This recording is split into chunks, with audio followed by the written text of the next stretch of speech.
Hello everyone, I hope you're having a great day.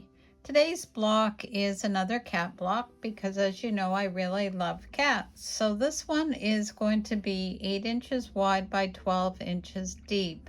The way this is sitting right now is 12 inches and you could certainly leave it like that. But what I decided to do is by adding another section like this to the bottom, then you could have a quilt that just keeps going on with a variety of cats stacked on top of each other. It does look really cute when it's put together.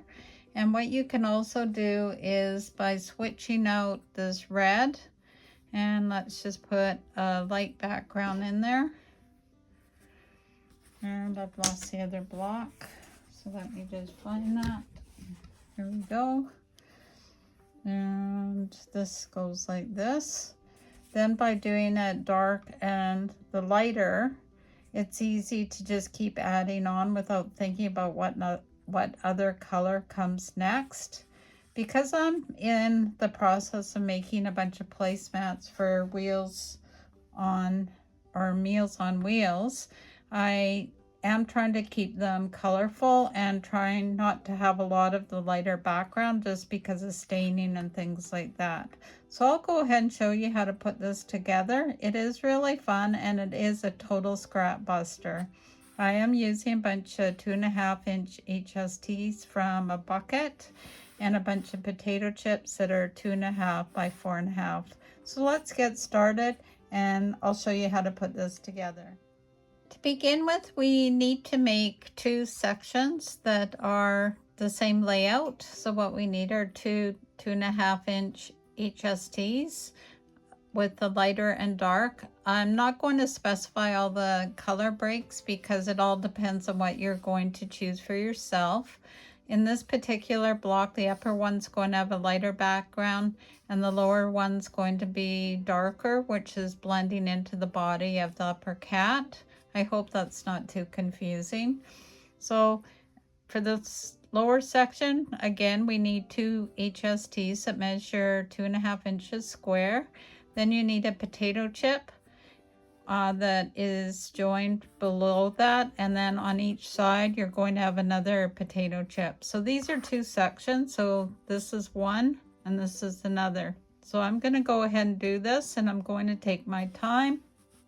And I'm going to watch my pressing to make sure I maintain my points. Just a quick update. I've got this section joined together and the same down here. And next we'll add the sides.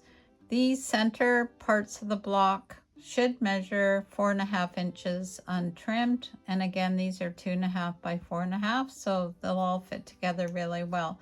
These are not getting joined here. These are 2 separate sections of the larger block. And I'm just showing you because we're making 2, how they both look different. With the 2 heads joined together, we now need to worry about the center part. So that would be this part in here.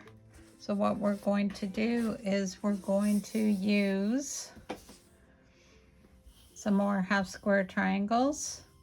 So we have one on the right hand side and this will be the cat shoulder. And then you'll have one that's on the left hand side joined with a 2.5-inch square. And then a potato chip, so 2.5 by 4.5. This one needs to be trimmed down. I see it's too big. So this will be the left hand side, this will be the right hand side. And then when we piece it together, we'll have this one on the bottom and this one on the top, and that'll make the block complete.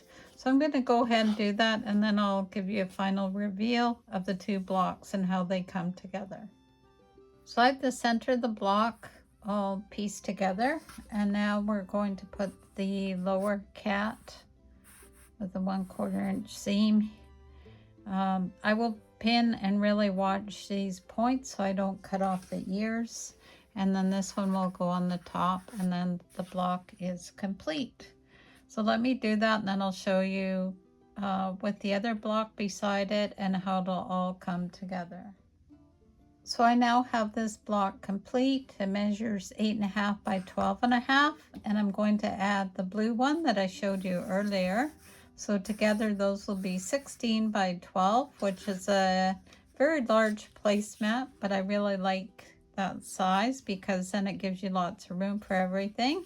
And if you want to make this into a quilt, you could actually just keep adding these as an example. If this one was going like this, see how they kind of, if these were brown, they kind of hug each other, and you can just continue this down to the size that you want. I will include in the free pattern what it would look like if you have multiples of these put together, just as a reference. So let me go ahead and join these together, and then I'll show you the final reveal. So here it is all done. Again, it measures 16.5 by 12.5. I am going to stay stitch around the outside because there will be a little bit of stretch because of these HSTs. And I will be doing a simple quilting, probably just a crosshatch or something simple like that. So I hope you really enjoyed this pattern. Please like, comment, and share. And until next time, please sew safely and sew with Debee. Have a great day, and bye for now.